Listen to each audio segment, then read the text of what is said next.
Imam Ghazali dalam Ihya Ulumuddin mengatakan bahwa ada 5 hal yang menyebabkan dosa kecil menjadi besar. Salah satunya meremehkan.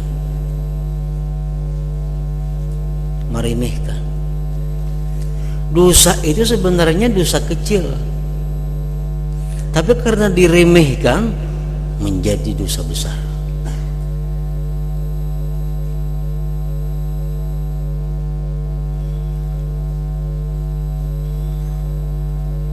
Berbuat dosa kecil tapi anggapan bah ada apa-apaan itu dosa kecil aja. Nah, jadi dosa besar. Ampih jadi dosa kecil. Janganlah Anda meremehkan dosa sekecil apapun.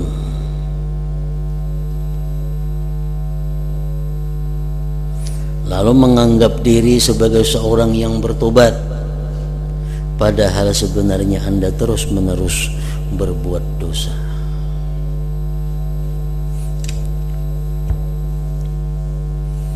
Jadi jangan menganggap remeh dosa kecil, dan jangan menganggap remeh perbuatan taat walaupun itu kelihatannya kecil juga. Kenapa? Karena sekecil apapun dosa itu di akhirat kayaknya kita akan berusaha menjauhkannya daripada diri kita, tapi kada kawa. Sekecil apapun taat kita pasti ingin meraihnya di akhirat kayaknya. Kenapa? Karena di situ ditimbang.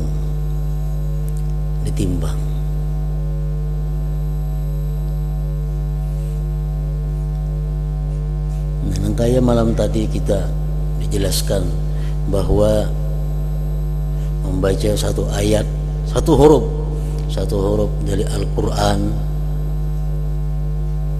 di waktu berdiri sembahyang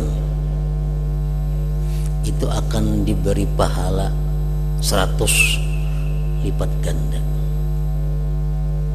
Kalau itu 100. Nah, jadi ibaratnya poin atau koin itu koinnya 100 biji.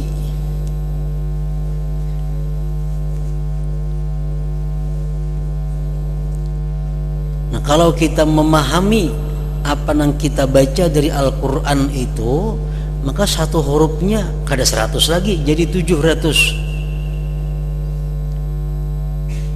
Asalkan kita membaca Al-Quran dalam sembahyang berdiri. Fatihah contohnya, kita membaca satu huruf Fatihah itu, kalau kita dalam keadaan sembahyang berdiri baca sehuruf dapat 100 koin. Tapi kalau kita paham dapat 700. Banyak banget 700 itu. Baru kayak duit pirak itu 700 putih namanya.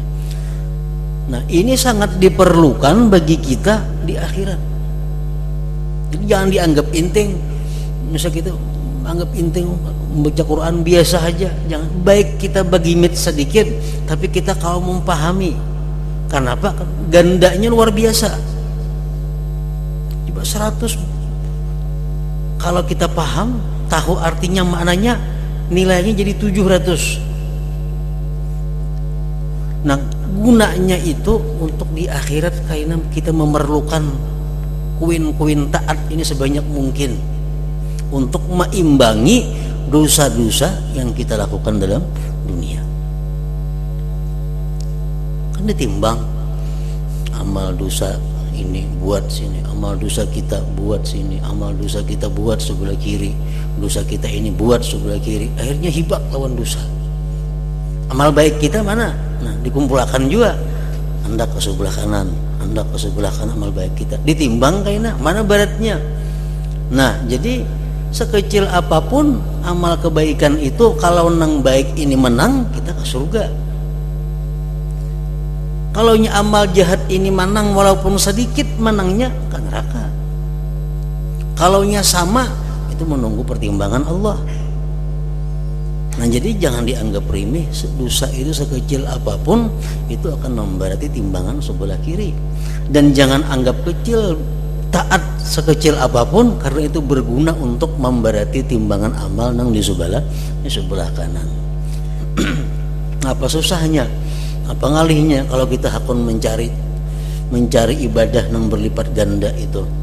Kalau kita sudah paham Fatihah, sudah tahu artinya, sudah tahu maksudnya, lalu kita sembahyang, kadang-kala kita menghadirkan itu karena hendak terburu-buru, itu sangatlah rugi. Sangatlah rugi. Jadi kita baca Bismillahirrahmanirrahim. Nah, kita sadari artinya. Nah, kita pahami apa itu Bismillahirrahmanirrahim maksudnya. Dalam sembahyang kita berdiri itu dapat 700 nilainya. Ada sedikit 700 kali dosa, maka hanya sama itu. Kita berbuat dosa 700. Nah, itu sama lawan itu beratnya kayaknya. Kalau kita berbuat dosa kayak sampai 700, berat kebaikan, nah selamat kita. Nah, jadi janganlah Anda meremehkan dosa sekecil apapun, lalu menganggap diri sebagai seseorang yang bertobat, padahal sebenarnya Anda terus-menerus berbuat dosa. Aku pernah menerima keterangan, ujar Imam Ghazali, aku pernah menerima keterangan dari Kahmas Ibn al-Hasan al-Basri. Beliau bin Hasan al-Basri, beliau berkata, aku telah berbuat dosa sekali, lalu karena dosa itu aku menangis selama 40 tahun. Berbuat dosa sekali 40 tahun menyesali dosa itu. Ada yang bertanya, dosa apakah itu? Apa gerang dosanya? Wahai hamba Allah, Kahmas menjawab, pernah aku dikunjungi saudaraku sesama muslim. Kemudian demi saudaraku itu aku membeli ikan untuk ia makan. Sesudah itu aku bangkit menuju ke pagar tetangga, mengambil segenggam tanah buat membasuh tangan saudaraku itu. Yang dahulu kan ada tisu, ini kan tisu ada yang mbah makan tuh dilap. Dahulu ada tanah, jadi mbah makan tuntung lapnya itu tanah, tangan dikacaukan ke tanah supaya hilang lamak-lamak bekas makanan itu. Nah, Kahmas ini kebetulan mengambil tanah ampun tetangga sagenggam, dan itu sih merasa satu dosa. Jelas itu memang dosa, mengambil penurang. Nah, Sidin menyesali dosa itu sampai 40 tahun.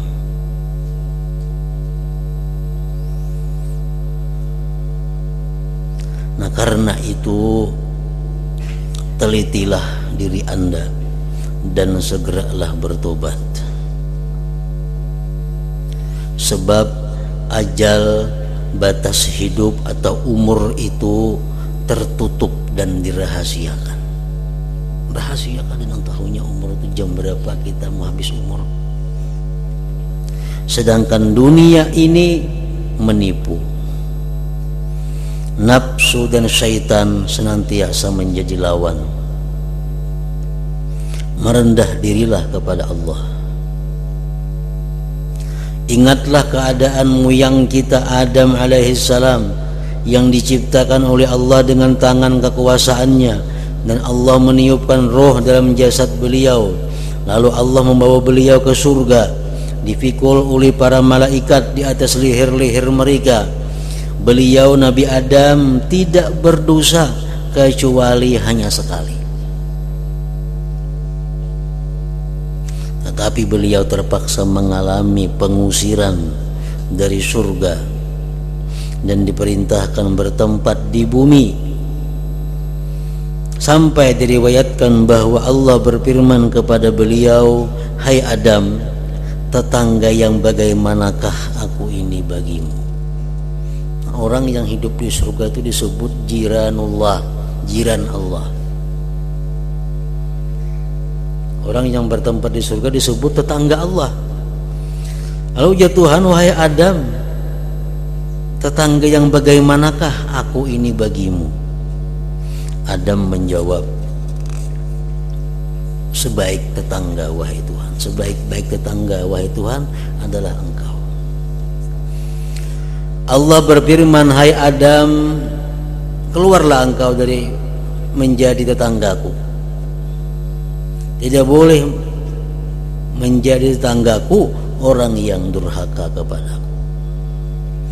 Hingga diriwayatkan Adam menangisi dosanya selama 200 tahun sebelum Allah menerima tobatnya dan mengampuni dosanya yang hanya sekali itu. 200 tahun Adam bertobat, hanya Allah memberitahu bahwa dosanya sudah diampuni. Pemberitahuannya hanya, walaupun tobatnya sudah diterima Allah, yang pemberitahuan bahwa dosa itu diampuni 200 tahun kemudian. Nah sesudah itu hanya Nabi Adam tenang.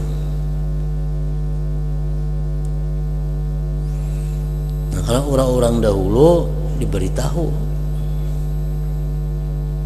ya, dalam Al-Quran contoh sahabat-sahabat Nabi yang berbuat dosa kemudian mereka bertobat, ada turun wahyu kepada Nabi bahwa Allah sudah mengampuni sahabat engkau ini. Lalu nyaman. Nah zaman sekarang ada lagi yang memberitahu itu. Kita berbuat dosa, kita tobat, diterima kan ada tobat kita? Siapa yang memberitahu? Maka selama kita belum tahu bahwa tobat itu diterima atau ditolak, kita masih dalam keadaan bahaya. Artinya bila kita mati kita bakal disiksa. Nah oleh karena demikian para ulama tadi mengulahkan tanda-tanda. Tanda-tandanya orang yang diterima tobat, tandanya ini tadi. Orang yang kada diterima tobatnya, tandanya ini. Nah itu hanya tanda-tanda. Artinya indikasi-indikasi nama arah diterima tobat. Pasti kada tahu lagi karena kan tidak kepastian. Lain zaman dahulu ada dikabarkan oleh Nabi tobat itu sudah diterima.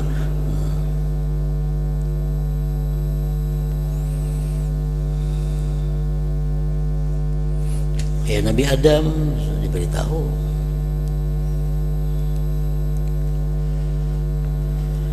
Ini adalah tindakan Allah terhadap Nabi pilihannya berkenaan dengan dosa sekali.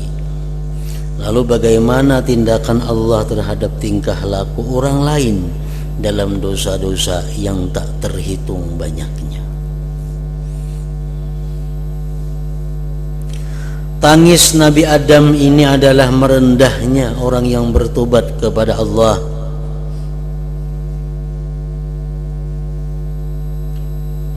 Lantas bagaimana tindakan Allah terhadap orang yang terus-menerus menyeleweng?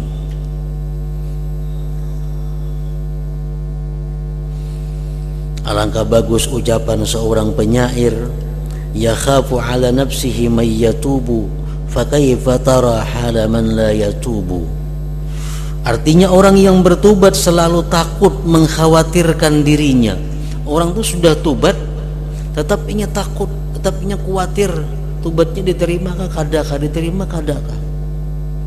Bagaimanakah pendapatmu terhadap keadaan orang yang tidak bertobat? Orang yang kada bertobat mestinya lebih khawatir lagi karena kada bertobat.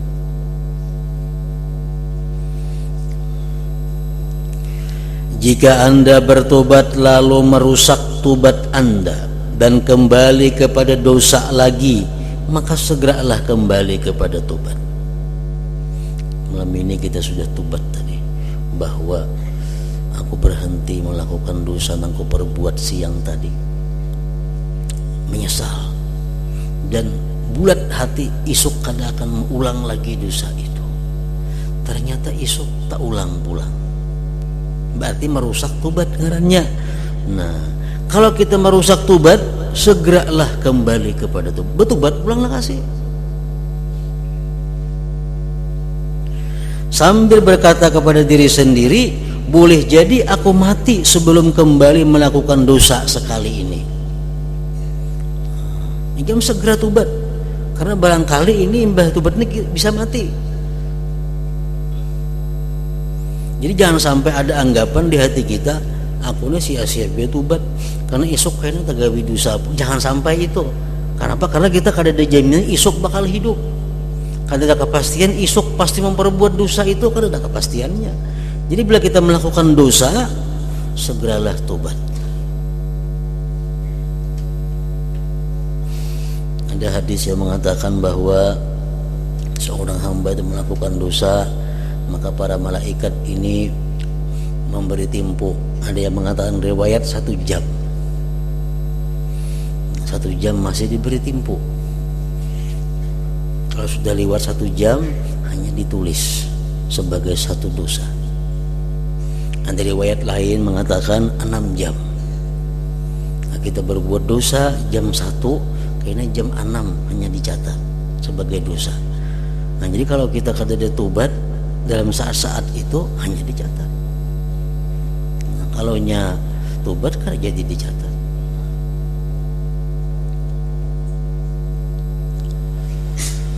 Begitu pula nanti kembali berdosa untuk yang ketiga dan keempat kali, bertobat pulang.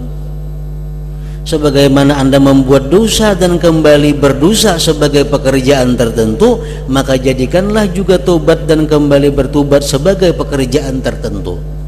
Kalau tiap hari kita berbuat dosa, maka bertobat pun hendaknya setiap hari. Jangan sampai dalam masalah tobat ini Anda lebih lemah daripada ketika melakukan dosa. Jangan Anda berputus asa, dan jangan memberi kesempatan syaitan menghalangi Anda dari bertobat. Anda merusak tobat demi membiasakan bertobat, itu merupakan pertanda baik. Artinya kalau kita nih bertobat sudah malam ini, bujur-bujur tobat sudah malam ini, esok kita kada mampu menghindari dosa, berbuat pulang dosa.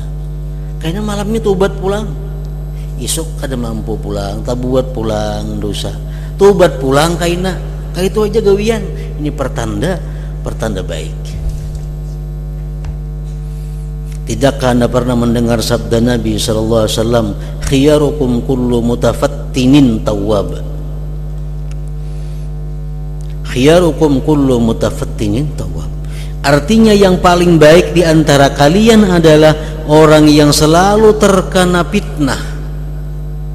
Maksudnya selalu berbuat dosa, lagi pula senantiasa bertobat. Maksudnya sering dicoba berbuat dosa, lalu banyak bertobat kepada Allah dan kembali kepadanya dengan menyesal dan memohon ampunan. Dan kita manusia ini la haula wala quwata illa billah. Manusia tidak ada daya upaya. Bagaimanapun kita menghindar dari satu dosa, kalau Allah sudah menetapkan kita berbuat dosa, dosa akan kita perbuat. Itu kita yakini, kita imani demikian. Nah, malam ini kita sudah bulat bahwa esok kada akan berbuat dosa. Sudah tobat. Tapi esok hari siapa yang kau menjamin? Kalau takdirnya memang kita berbuat dosa, kita berbuat dosa pulang. Nah, malamnya tobat lagi pulang. Esok kayak itu pulang, malamnya tobat pulang. Nah, itu Allah sangat suka kepada manusia yang seperti itu. Ini jangan disalah artikan, direncana. Allah katuju orang berbuat dosa kena malam tobat. Jadi kena aku siang maksiat malam tobat, jangan direncanakan macam itu.